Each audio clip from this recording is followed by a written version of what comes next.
이번 선거의 가장 큰 시대 정신은 뭐라고 보십니까? 지금 뭐 국민의힘에서 또 한동훈 위원장은 자꾸 586 심판, 운동권 심판 이렇게 얘기합니다만 그거야말로 저는 시대 정신을 잘못 짚은 거라고 생각합니다.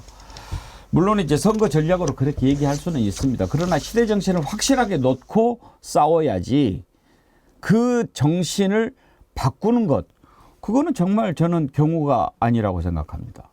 이번 총선은 윤석열 정권 심판이죠. 그러면 국민의힘도 당당하게 이 정부 심판해라. 우리가 뭘 잘못했냐 이렇게 나와야지. 그 얘기는 하기 싫으니까 자꾸 운동권 심판 이렇게 얘기하는 것 아닙니까? 정권 잡았으면 국민들한테 보여줘야죠. 왜 잡았는지 역시 우리가 잡으니까 다르지 않습니까? 이렇게 했어야 제대로 된 승부가 되는 거지. 지금 말하자면 태권도로 겨루는데 뭐 느닷없는 칼을 들고 나와가지고 칼싸움 하자는 것 이렇게 되는 거 아닌가요? 룰을 아예 바꾸는 셈인 거죠. 그건 말이 안 되죠. 선거 관련해서 이번에 이제 신당 전쟁이 될 것 같아요. 조국 전 장관도 오늘 오후인가요? 부산에서 신당 창당을 선언할 거라고 합니다.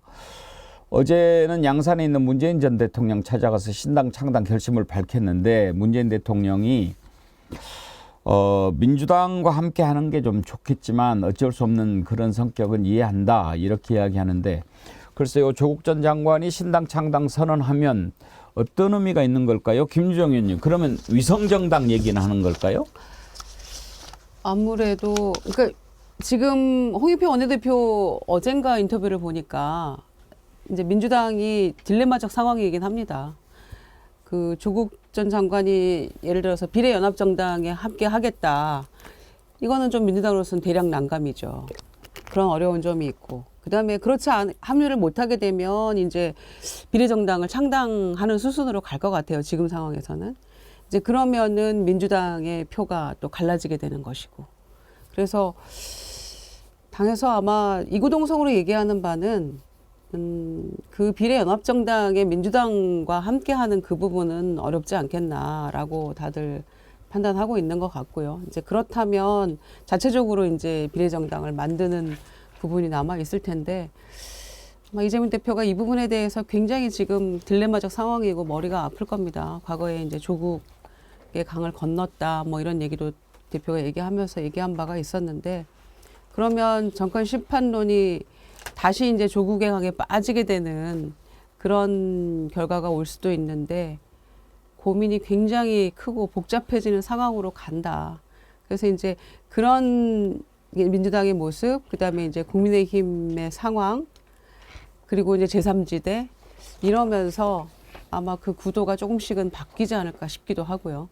그래서 아마 조국 이슈가 민주당으로서는 이제 어떤 결론을 나올지는 모르겠습니다만 비례연합정당이 민주당이 맏형으로서 주도권을 갖고 한다라고 얘기는 했습니다만은 또 거기에 참여하는 다른 이제 제 정당이나 제 세력과도 이 부분을 뭐 단독으로 독자적으로 또 민주당이 결성할 수 있는 부분은 아니잖아요.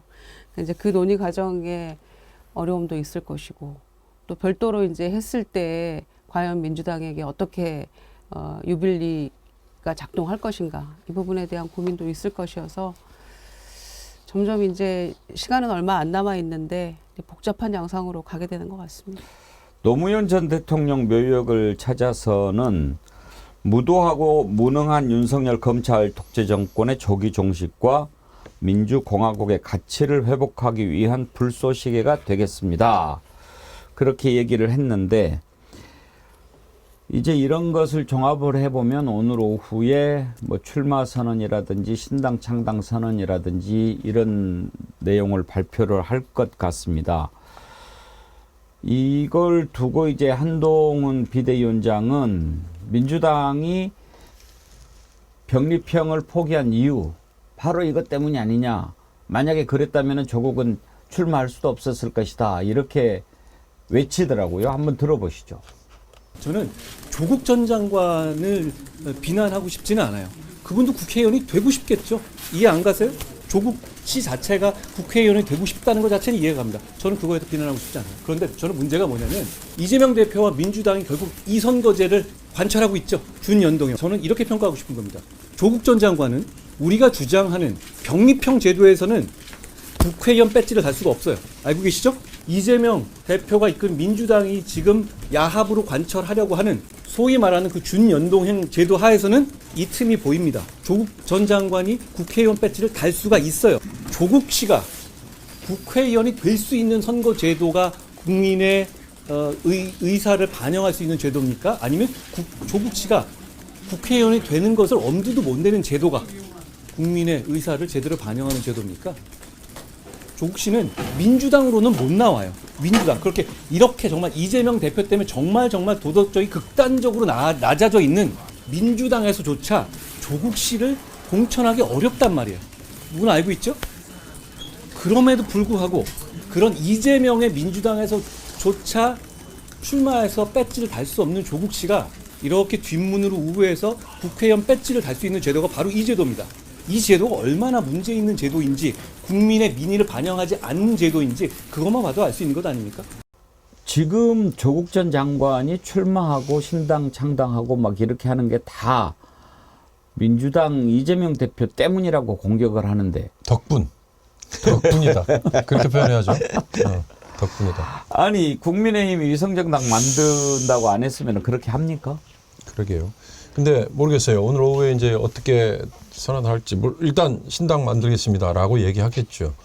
지역구는요. 이렇게 물어보면 그거는 이제 아직 명확하게 얘기 안 할 거예요. 그러니까 쉽게 말하면 아까 김희정 의원께서 이미 정리하셨듯이 비례연합정당의 텐트 안에 조국 신당이 들어간다. 그 민주당이 손잡는 순간 중도층 중에 약간 주저했던 분들 이런 분들은 또 고개를 돌릴 게 어떻게 보면 가능성이 높잖아요.